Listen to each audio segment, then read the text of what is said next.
Earlier this year, I made a video describing my experience converting to the most oppressed of all religions, gamer. Today, I sit before you, head hung low and tail between my legs, with a terrible confession. I'm not a real gamer. I still haven't played Portal. In my defense, my desk looks like this, so every time I try, I end up having to stare at the ceiling and spin around in circles like every 5 minutes just to get my mouse back into workable territory. And yes, of course I want a better desk. Who doesn't want a better desk? Portal isn't even the most important reason why I could really use a better desk. But getting a new desk would mean reorganizing my whole workspace, which is my bedroom, where I sleep, and I'd have to find someone who wants to buy my crappy desk and unplug all of the cables connected to my PC, and I'd have to get out my measuring tape, and I'm tired. But I have still been playing some games, I've been trying, and recently I played a game that really threw into sharp relief how bad I still am at figuring out how to play games. I played through over half of it before I realized I'd been playing it completely wrong the whole time. But hear me out, maybe, just maybe, that was a good thing.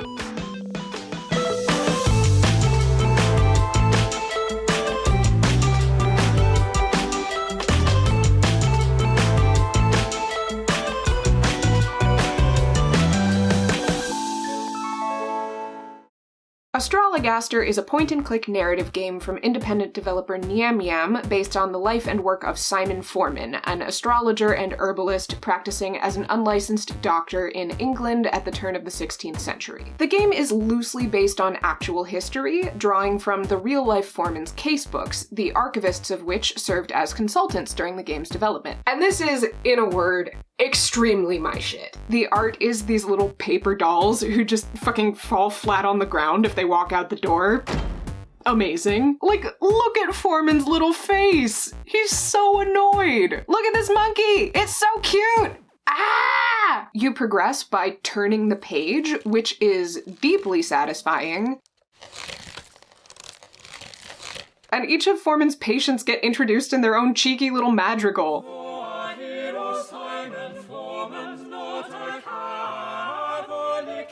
Disapproves of Mary for her views, they make him sick, but pray he does not tell her lest she punch him in the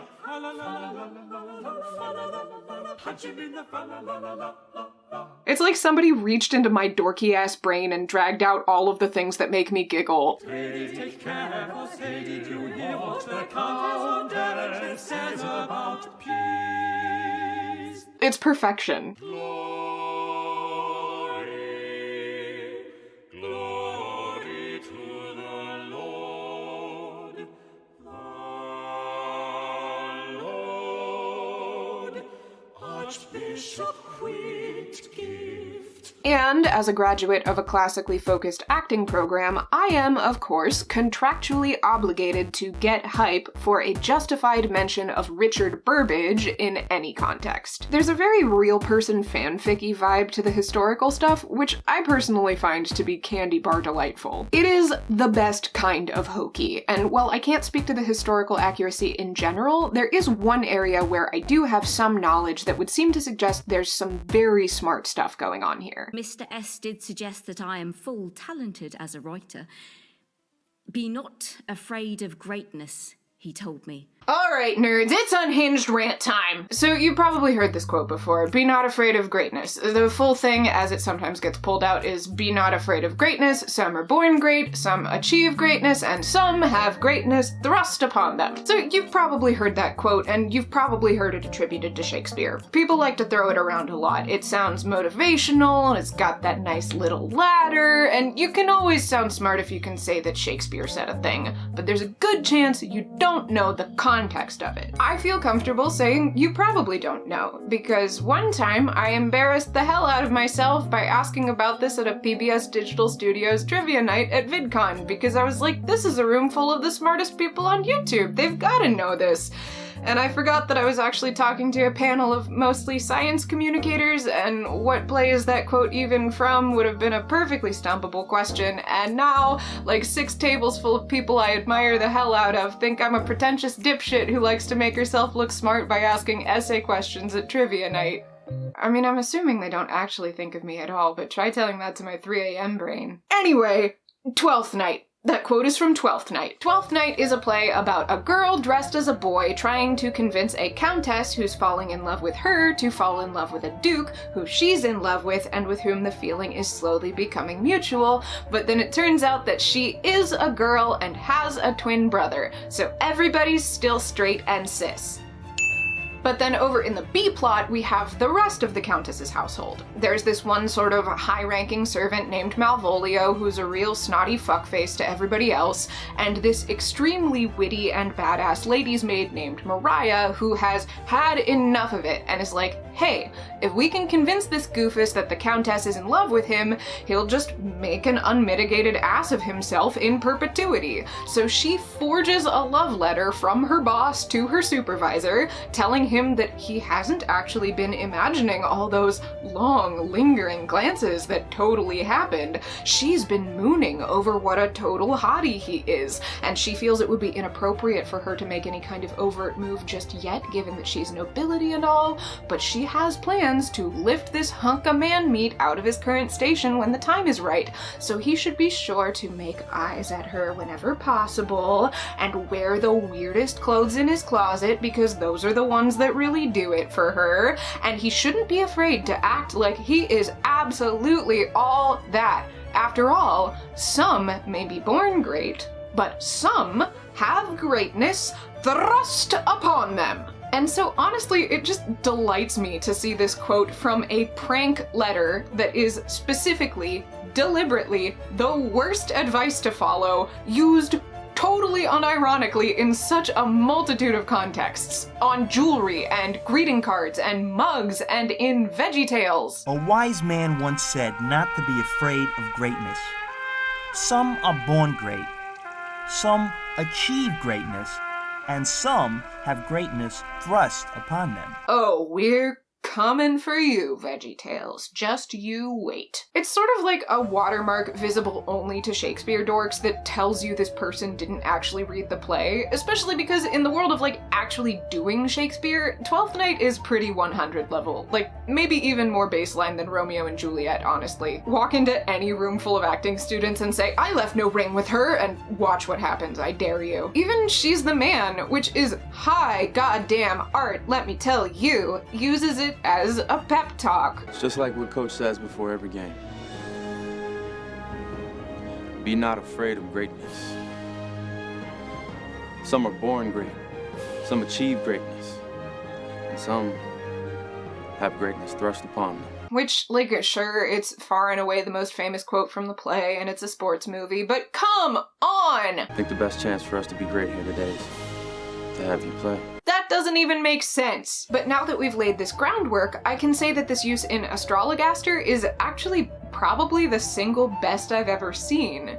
Like, on the surface, it's just one of those like, oh right, that's a quote from Shakespeare, I understood that reference. But if you know the original context, it actually makes it make more sense. For one thing, this moment takes place a few years before Twelfth Night was written, so the direct implication is that Shakespeare like said this and then was like, oh, that's good, I should jot that down and put it in a play someday. But it also works pretty beautifully from the other side of the fourth wall. We hear the line from Amelia Lanier, a poet who actually was a contemporary of Shakespeare's and who some scholars speculate may be the subject of a rather unflattering series of his sonnets. In the world of Astrologaster, she is an artistic collaborator of Shakespeare's, and be not afraid of greatness is a thing he tells her to convince her that she should trust him and that their work together will be successful. But spoiler alert, this does not end well for Amelia. Mr. S, as she calls him, writes that series of sonnets turn tarnishing her reputation, takes advantage of her ensuing vulnerability to make a romantic pass at her, and, when she turns him down, ghosts her professionally and credits himself as the sole author of their collaborative writing. So this weird, out-of-place quotation of his own work actually foreshadows what a manipulative jerkface he will turn out to be.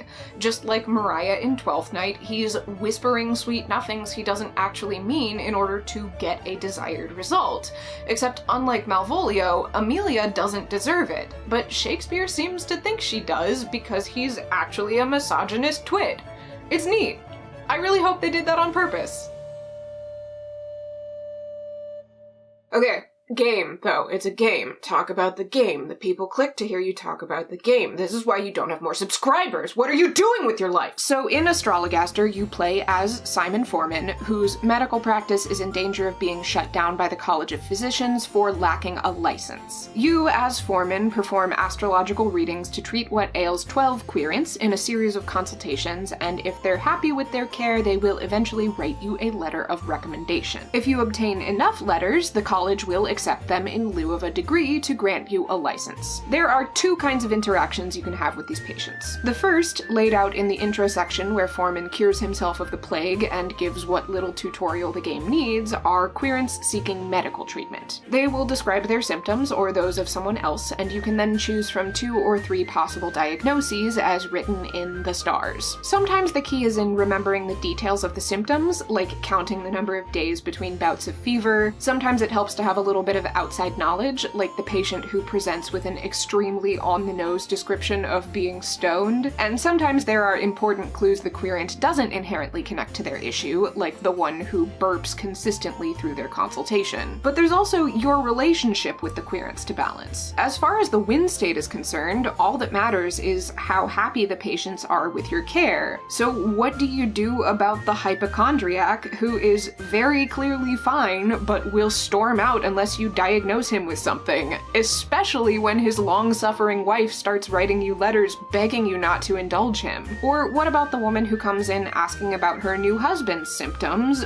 but has a new husband to ask about every time since they keep mysteriously dying? And this also matters insofar as these patients continue to come back. A woman pregnant out of wedlock might take offense on the initial diagnosis, but she may revise her opinion later when it becomes physically undeniable that you were right. But House MD 1597 is only half of the gameplay, because Foreman isn't just a doctor, he's also an astrologer, so querents will also come looking for general life advice. In these moments, the star chart looks much the same, but there are no diagnoses attached to the readings. You just kinda gotta pick one based on the position of these constellations.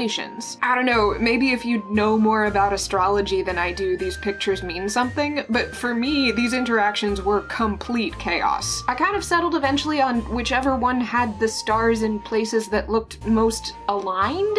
That's the thing people say, right? The stars aligned. That means good stuff. But no such luck for me. It was a real coin toss whether I was going to give a querent advice or insight that they liked, or whether I'd horribly offend them and they'd storm out of the office. So this is kind of a baller move for this game to pull, right? Almost every querent has both kinds of interactions at some point in their track, so it creates this perfect balance of strategy and luck. It's like the poker of visual novels.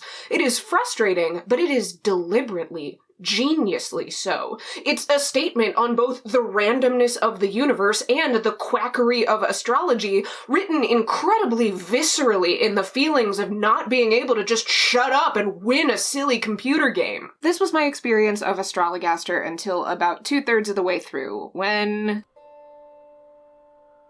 Oh, come on! Come on!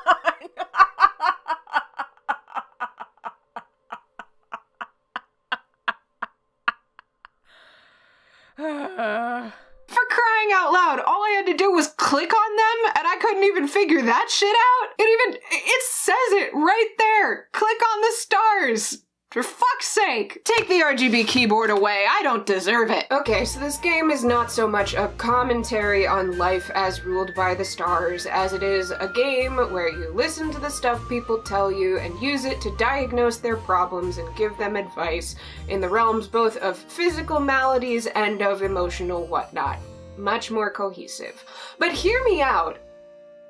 I kinda liked playing it wrong. An hour or two into the game, as I was hitting my head against the wall, like, wow, why am I hearing all these details I can't actually use to make conscious choices? Why isn't the game telling me how to solve people's problems? I took to Google, like, come on, I must be missing something. That did eventually bring the problem to light. I read enough user reviews talking about how easy it was to get enough letters to win that I started poking more stuff and eventually realized you're supposed to click on the stars, dingus!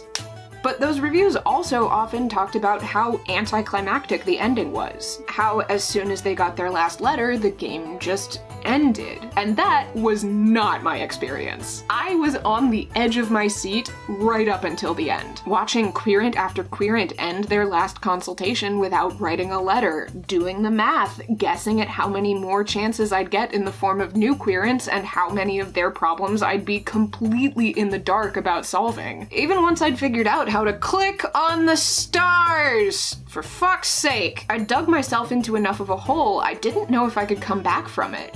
But I did. With just a handful of appointments left, I got that last letter.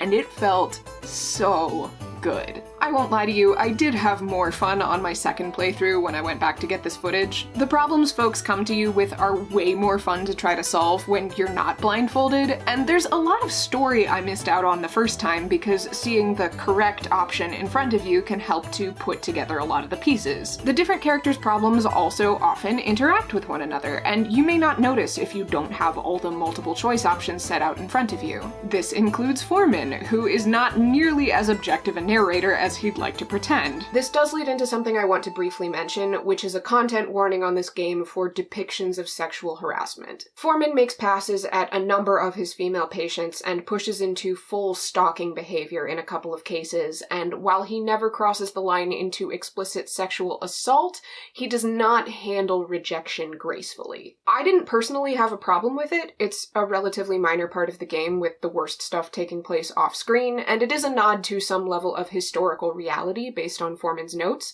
and to me it felt like it was consciously framed as obviously bad behavior, even if that didn't manifest as gameplay or narrative punishment. But there is no way to opt out of this part of the story, and I did read one user review from someone who was really bothered by it, particularly because it's the player character doing this stuff, so for some people there's an extra level of identification to it, so, you know, proceed with caution if that's a particularly sensitive subject for you. But the beautiful thing about this interaction of all of the characters is it really amps up the feeling of difficulty. Even though I was making informed choices on my second go-round, I didn't always make good choices. There are a number of times when one character has told you something that involves or affects another, and you have to weigh Foreman's relationship with not only the querent in front of him, but the absent one as well. Who actually wants to know the truth, and who wants to be told what they want to hear? Who will be hurt if their secrets are revealed to the wrong person, and how badly do you need the other person's approval? Who already wrote you a letter of recommendation that they can't rescind, no matter how much you muck up their life? There were one or two delightful sequences in this game where, once I was playing it correctly, I felt like a producer on a goddamn reality TV show, knowing everyone's secrets and trying to figure out how best to manipulate them all into a situation that worked out best for me. And honestly, I think I had more fun with this as a second playthrough, because I sort of knew how much I could get away with. Having already won once while playing over half of it with a gameplay blindfold on, I felt a real sense of freedom to futz to my heart's content. Approach those reality TV producer moments with an eye toward the most drama just to see how messy things can get for the heck of it. Tell the anti-immigrant busybody to get fucked because that was my honest feeling. Tell the underpaid worker to unionize because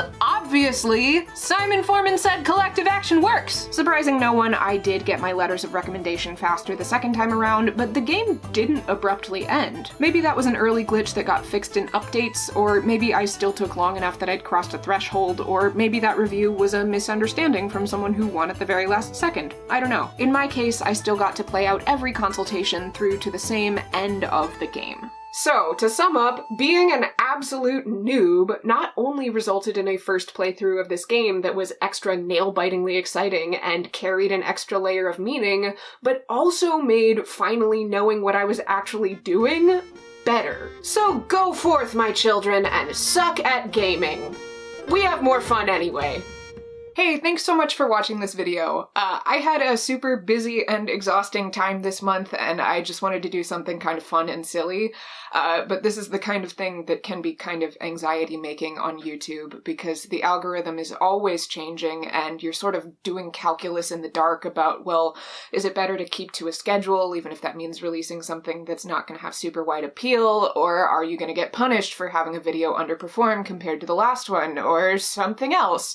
So this is the kind of video that just makes me so happy to also be hosted on Nebula. I feel like I'm starting to say that about every kind of video. I'm not mad about it. Nebula's great. If you haven't heard about us yet, Nebula is a streaming service created and owned by a bunch of amazing educational type YouTubers as a place to play around with the kind of stuff we want to make without worrying that it might underperform or get straight up blocked on YouTube.